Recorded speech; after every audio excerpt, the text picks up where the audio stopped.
प्यारे बच्चों, सभी को नमस्कार, जय हिंद। और कैसे आप घर पर पूरी तरह से स्वस्थ होंगे और घर पर रह करके आप अपना होमवर्क कर रहे होंगे, घर पर रह करके पूरी तरह से मन लगा करके अपनी पढ़ाई कर रहे होंगे। 10वीं का रिजल्ट भी अभी कुछ ही दिनों में आने वाला है। 10वीं कक्षा क्लास पास करके जो बच्चे 11वीं में आएंगे और 11वीं में आकर के जो बच्चे इतिहास पढ़ेंगे, उनके लिए मैं आज भी और पहले भी कई वीडियो बना करके भेज चुका हूं। कक्षा 12वीं के इतिहास के बच्चों के लिए भी मैं पहले पार्ट से लेकर के चौथे पार्ट तक कई वीडियो बना करके भेजी हैं। प्यारे बच्चों, इतिहास के जो बच्चे हैं, इतिहास के बच्चों को, इतिहास के छात्रों को इतिहास की परिभाषा मालूम होना बहुत ही जरूरी है। इतिहास की परिभाषा कोई लंबी चौड़ी परिभाषा नहीं है। जो बीते समय के बारे में जानकारी दे वो इतिहास कहलाता है। या ये कह लीजिए कि प्राचीन काल में, मध्य काल में जो घटना घटित हो चुकी हैं उनके बारे में जो विषय जानकारी दे या जो उनकी याद दिलाए, बीते समय की घटनाओं के बारे में जो जानकारी दे या जो याद दिलाए वो विषय इतिहास कहलाता है। हमारी और आपकी सुविधा के लिए इतिहासकारों ने इतिहास को 3 भागों में बांटा है: एंशिएंट हिस्ट्री, मिडिवल हिस्ट्री और मॉडर्न हिस्ट्री। प्राचीन इतिहास, मध्यकालीन इतिहास और आधुनिक इतिहास। प्राचीन इतिहास की शुरुआत कब से कब तक मानी जाती है? जब से इस सृष्टि की रचना हुई है, जब से मानव ने इस धरती पर जन्म लिया है, तब से लेकर के 800 ईस्वी तक का काल प्राचीन इतिहास के नाम से जाना जाता है। 800 ईस्वी से लेकर के 1707 ईस्वी तक का काल मध्यकाल या मध्यकालीन इतिहास के नाम से जाना जाता है। 1707 ईस्वी तक के बाद 1707 से लेकर के अब तक का काल अब जो चल रहा है वो आपका आधुनिक इतिहास के नाम से जाना जाता है। प्यारे बच्चों, इतिहास बहुत ही इंटरेस्टेड सब्जेक्ट है। हमने आपको इतिहास बड़े ही कहानी के तौर पर पढ़ाया है, पढ़ाएंगे और कहानी के तौर पर इतिहास को पढ़ाते रहेंगे। इतिहास हमें बताता है कि हमारे देश की सभ्यता और संस्कृति कैसी थी। इतिहास हमें बताता है कि हमारे देश के राजा और महाराजा कैसे थे। इतिहास हमें बताता है कि हमारे देश के देशभक्त कैसे थे। इतिहास हमें बताता है कि प्राचीन काल में, मध्य काल में हमारे देश की सामाजिक, धार्मिक, आर्थिक और राजनीतिक दशा कैसी थी। इतिहास हमें बताता है कि हमारा देश भारत प्राचीन काल से ही, हमारे देश भारत को जगत गुरु का कीर्तिमान स्थापित रहा है।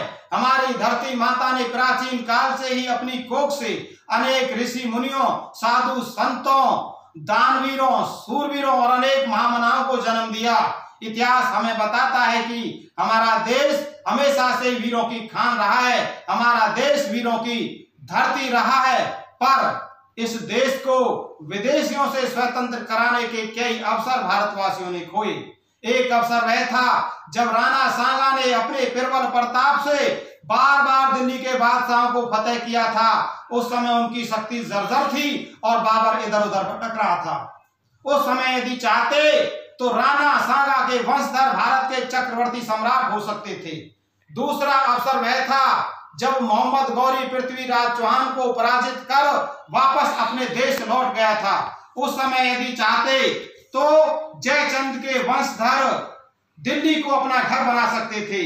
तीसरा अवसर वह था जब मानसिंह काबुल फतेह कर प्रताप से मिलने के लिए गए थे। उस समय अकबर का उनसे भीतरी द्वेष चल रहा था। पूरी मुगल फौज मानसिंह के हाथों में थी। मन में न जाने क्या भाव आए। उस समय यदि घमंड त्याग कर मानसिंह को छाती से लगा लेते तो अकबर ही मुस्लिम साम्राज्य का अंतिम बादशाह होता और दुर्बल, शराबी, अय्यासी जहांगीर को वह गद्दी नसीब न होकर सिसोदियों को मिलती। चौथा अवसर वह था जब मराठों ने दिल्ली को रौंद लिया था और बादशाह को कैद कर लिया था और विशाल भारतवर्ष चिरकाल तक एक लवारिस माल की तरह पड़ा हुआ था। ऐसे सुअवसरों का भी भारतवासी लाभ नहीं उठा पाए क्योंकि वे अपने देश को स्वदेश अपनी जाति को जाति, अपने धर्म को धर्म, अपने घर को घर समझते थे। इस देश और इस देश के वासियों के प्रति भी उनका कुछ कर्तव्य है, ऐसा उन्होंने कभी सोचा ही नहीं। और आखिरकार इस लवारिस माल को संभाल कर रखने को कष्ट उठाना पड़ा एक गोरी जाति अंग्रेज को। और जब अंग्रेज इस देश में आए थे तो वो भिखारी बनकर आए थे। जब उन्होंने गिड़गिड़ाकर भारतीय राजा और नवाबों से कुछ व्यापारिक अधिकार मांगे थे तो भारतीय राजा और नवाबों ने एक ही इशारे में उनकी झोलियां भर दी थी। लेकिन समय की एक ही करवट ने इस देश का नक्शा ही बदल दिया। वही भिखारी अंग्रेज इस देश के सत्ताधारी बन गए। उन्होंने इस देश के ऊपर 200 वर्षों तक शासन किया। इन 200 वर्षों में हमारे देश की अर्थव्यवस्था चरमरा गई। हमारे देश का किसान, कारीगर, व्यापारी सभी दुखी हो गए, किसान दुखी हो गए, कंगाल हो गए।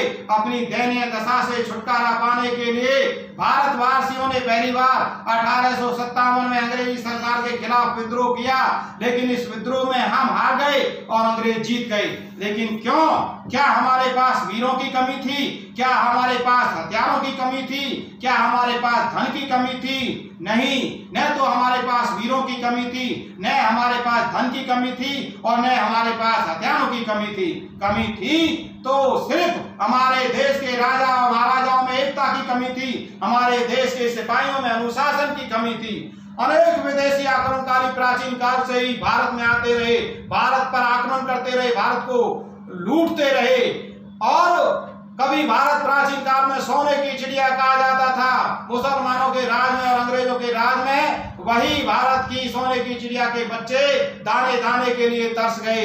प्यारे बच्चों, यदि हमारे देश के राजा महाराजा हमारे देश की सीमाओं की रक्षा करते, हमारे देश की सीमा पर सेना का गठन करते, हमारे देश की सीमा पर किलों का निर्माण करते, यदि विदेशी आक्रमणकारियों को उसी समय हमारे देश की सीमाओं पर ही रोक लिया जाता या देश की सीमा पर ही विदेशी आक्रमणकारियों से दो दो हाथ कर लिए जाते तो और विदेशी आक्रमणकारियों को भारत में आने की या भारत में प्रवेश करने की या भारत पर आक्रमण करने की हिम्मत नहीं पड़ती। पृथ्वीराज चौहान कभी दिल्ली के शासक हुआ करते थे, कभी दिल्ली के राजा हुआ करते थे। पृथ्वीराज चौहान और कन्नौज के राजा जयचंद में आपस में दुश्मनी थी।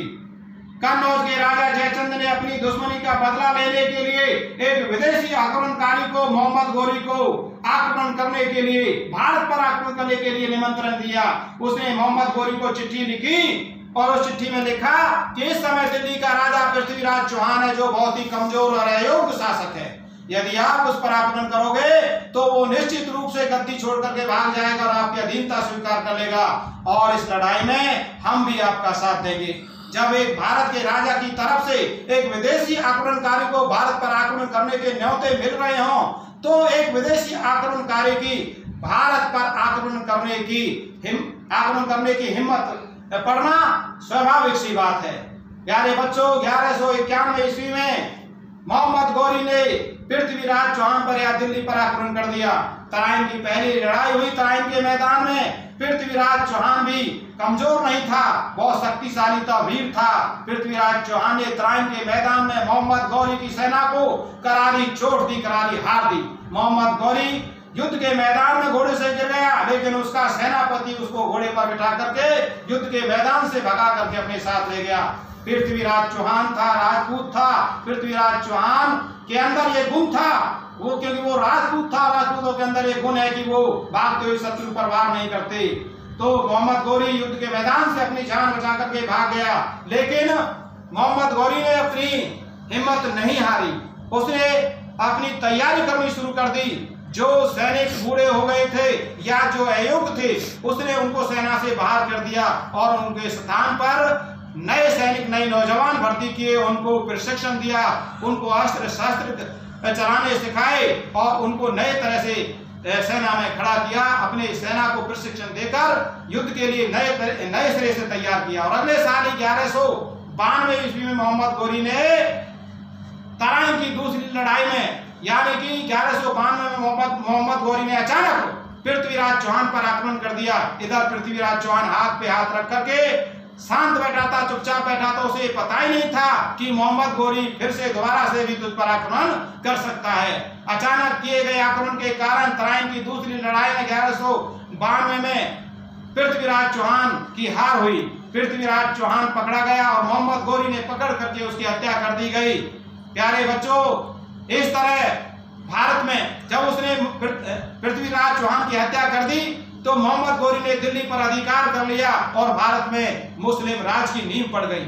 आपसे कोई पूछे कि भारत में मुस्लिम राज की नींव कब से पड़ी, तो आप बताओगे कि भारत में मुस्लिम राज की नींव तराइन की दूसरी लड़ाई 1192 ईस्वी से मानी जाती है।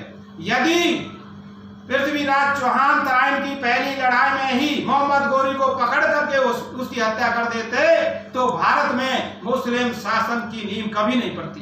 प्यारे बच्चों, इस तरह से बाबर को भी पंजाब के सूबेदार दौलत खान लोधी ने और मेवाड़ के राणा सांगा ने भारत पर आक्रमण करने का निमंत्रण दिया था। बाबर ने 1526 ईस्वी में भारत पर आक्रमण किया। पानीपत की पहली लड़ाई हुई बाबर और इब्राहिम लोधी के बीच। इब्राहिम लोधी की सेना थोड़ी कम थी और बाबर की अधिक थी। बाबर शक्तिशाली था, वीर था और बाबर के पास एक शक्तिशाली तोपखाना था, जिसकी वजह से और भी कई कारण थे जिसकी वजह से बाबर पानीपत की पहली लड़ाई में विजयी रहा और इब्राहिम लोधी हार गया। तो इस तरह से बाबर ने भी भारत में 1526 ईस्वी में मुगल वंश या मुगल साम्राज्य की स्थापना की। प्यारे बच्चों, देखिए, मुसलमानों ने शासन किया और उसके बाद फिर अंग्रेज आ गई। अंग्रेजों ने 200 वर्षों तक शासन किया। पहले कई यूरोपीय जातियां भारत में आई। सबसे पहले यूरोपीय जातियां आने वाली कौन थी? सबसे पहले पुर्तगाली आए, उसके बाद डच आए, फिर फ्रांसीसी आए और फिर अंग्रेज आए। पुर्तगाली चले गए, डच चले गए और अंग्रेज और फ्रांसीसी यहाँ लंबे समय तक भारत के व्यापार पर एकाधिकार जमाने के लिए लड़ते रहे। फ्रांसीसी चाहते थे कि भाई भारत के व्यापार पर हम एकाधिकार जमाएंगे, अंग्रेज चाहते थे कि भारत के व्यापार पर हमारा अधिकार रहेगा। इस बात को लेकर के 20 वर्ष तक अंग्रेजों और फ्रांसीसियों में भारत की धरती पर युद्ध होते रहे। कर्नाटक के युद्ध, जिनको हम फ्रांसीसी आंग्ल युद्ध भी बोलते हैं, कर्नाटक के 3 युद्ध हुए। पहला युद्ध 1746 से लेकर के 1748 ईस्वी तक हुआ। कर्नाटक का दूसरा युद्ध 1749 से 1754 ईस्वी तक हुआ। कर्नाटक का तीसरा युद्ध 1756 से लेकर के 1763 ईस्वी तक लड़ा गया। इस तरह से अंग्रेजों और फ्रांसीसियों में कर्नाटक के तीन युद्ध हुए। 20 वर्ष तक लगातार युद्ध होता रहा और भारत की धरती पर यह युद्ध हुई। किस बात को लेकर के? भारत के व्यापार पर एकाधिकार जमाने के लिए। कहां के? इंग्लैंड के और फ्रांस के लोग भारत में आकर के लड़ रहे हैं। भारत में कोई भी ऐसा शक्तिशाली राजा नहीं था जो इन विदेशियों को भारत पर लड़ने से रोक सके। इनसे कोई ये कहने वाला नहीं था कि जहां के हो वहीं जाकर के लड़ो, हमारे देश की धरती पर लड़ने की तुम्हें कोई आवश्यकता नहीं है। अगर कोई तुम्हारे दरवाजे के सामने कोई बाहर का या कोई दूसरे मोहल्ले का आकर के लड़े तो कोई शक्तिशाली व्यक्ति तो उनसे ये कह देगा कि जाओ, यहाँ लड़ने की जरूरत नहीं है, हमारे घर के सामने, हमारे घर के दरवाजे पर, जहाँ वहीं अपने उधर ही लड़ो, अपने मोहल्ले में जाकर के लड़ो, अपने पड़ोस में जाकर के लड़ो। और जो कोई कमजोर होगा तो वो दरवाजा बंद करके बैठ जाएगा कि लड़ने के बाद अपने आप चले जाएंगे। तो इनको रोकने वाला कोई नहीं था। नुकसान किसका हुआ? भारत का हुआ। भारत की धरती का नुकसान हुआ, किसानों की फसल का नुकसान हुआ। प्यारे बच्चों, अगर कोई पूछे आपसे कि भारत में अंग्रेजी शासन की नींव कब से मानी जाती है, ऐसे तो आप बहुत सारे कहेंगे कि भाई 1600 में ईस्ट इंडिया कंपनी के माध्यम से अंग्रेज भारत में आए 1600 में, लेकिन नहीं। अंग्रेजी शासन की वास्तविक नींव कब पड़ी? 23 जून 1757 को प्लासी की लड़ाई से अंग्रेजी शासन की नींव पड़ी। प्लासी की लड़ाई हुई 23 जून 1757 को लॉर्ड क्लाइव और बंगाल के नवाब सिराजुद्दौला के बीच। लॉर्ड क्लाइव अंग्रेजों का सेनापति था जो बहुत ही चतुर, होशियार, योग्य और दूरदर्शी व्यक्ति था, सेनापति था। उसने बंगाल के नवाब सिराजुद्दौला के 2 वफादार सेनापतियों को बड़ी चतुराई से अपनी तरफ मिला लिया। उसने मीर जाफर को पद का लोभ दिया और सेठ अमीचंद को धन का लोभ दिया। मीर जाफर से कहा गया कि हम इस लड़ाई के बाद, सिराजुद्दौला की हत्या करने के बाद तुझे बंगाल का नवाब बना देंगे, और अमीचंद को बहुत बड़ी धनराशि दे करके अपनी तरफ मिलाया। जैसे ही प्लासी का युद्ध हुआ तो युद्ध के बीच में सिराजुद्दौला के दोनों वफादार साथी मीर जाफर अमीचंद अंग्रेजों की तरफ जा मिले और सिराजुद्दौला की सारी गुप्त सूचनाएं क्लाइव को जाकर के बता दी। इस तरह से इन दोनों सेनापतियों के अंग्रेजों का साथ देने के कारण सिराजुद्दौला प्लासी की लड़ाई में हार गया और अंग्रेज यानी कि क्लाइव प्लासी की लड़ाई में विजयी रहे और विजय होने के बाद अंग्रेजों ने बंगाल पर अपना पूरी तरह से अधिकार जमा लिया। यहीं से इसी लड़ाई से अंग्रेज अब व्यापारी से वास्तविक शासक बन गए। यदि सिराजुद्दौला के ये दो वफादार साथी सिराजुद्दौला का साथ छोड़ करके अंग्रेजों का साथ नहीं देते तो भारत में अंग्रेजी राज की नींव कभी नहीं पड़ती। तो प्यारे बच्चों, आज इतिहास से संबंधित इतनी ही बहुत बातें हैं। ज़्यादा लंबी वीडियो हो जाएगी। ज़्यादा लंबी वीडियो सुनने में आप भी बोर हो जाते हैं और ज़्यादा लंबी वीडियो को अपलोड करने में हमें भी समय लगता है, दिक्कत आती है। कल नई वीडियो लेकर के इतिहास से संबंधित बातें आपको बताएंगे। तब तक के लिए प्यारे बच्चों, आप सभी से मेरी नमस्कार। जय हिंद, जय भारत।